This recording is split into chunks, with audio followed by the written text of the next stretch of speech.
Azoospermia ఉంటే పిల్లలు పుట్టే అవకాశం లేదని ఎవరండి చెప్పారు? అజూస్పర్మియా అంటే సెమెన్ రిపోర్ట్లో స్పర్మ్స్ కనిపించదు. ఇలాంటి రిపోర్ట్తో వచ్చేటప్పుడు పేషెంట్ చాలా ఫ్రస్ట్రేటెడ్గా డిసప్పాయింట్మెంట్లో ఉంటారు. బట్ కరెక్ట్ అయిన ట్రీట్మెంట్ తీసుకుంటే మీరు కూడా ఒక బిడ్డకి తండ్రి కావచ్చు.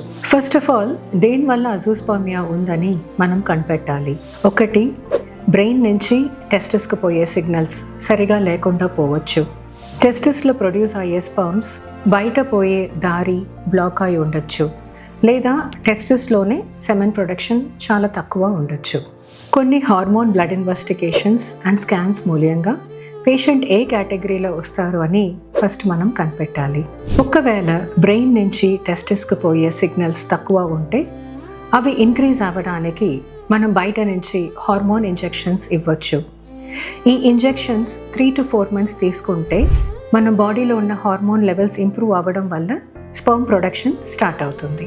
టెస్టిస్ నుంచి స్పర్మ్స్ బయట పోయే దారి బ్లాక్ అయి ఉంటేనో, లేదా టెస్టిస్లోనే స్పర్మ్ ప్రొడక్షన్ చాలా తక్కువ ఉంటేనో మనం టీసా అనే ప్రొసీజర్ ద్వారా ఆ స్పర్మ్స్ని బయటకి తీసి మనం ప్రొసీజర్స్కి యూస్ చేసుకోవచ్చు. కొన్ని సందర్భాల్లో బ్లాక్ ఉన్న పేషెంట్స్కి టీసా అనే మెథడ్ మూలంగా దండిగా స్పర్మ్స్ దొరుకుతాయి. ఇలాంటి సిచ్యువేషన్లో మనం సింపుల్ మెథడ్స్ లైక్ ఐయుఐ కూడా చేయగలుగుతాం. ఒకవేళ స్పర్మ్స్ తక్కువ వస్తే ఆ స్పర్మ్స్ని యూస్ చేసేసి మనం ఐవీఎఫ్ లాంటి ప్రొసీజర్స్లో పేషెంట్స్కి ప్రెగ్నెన్సీ ఇవ్వగలుగుతాం. కరెక్ట్ డయాగ్నోసిస్ అండ్ ట్రీట్మెంట్ తీసుకుంటే ప్రెగ్నెన్సీ ఇస్ డెఫినెట్లీ పాసిబుల్.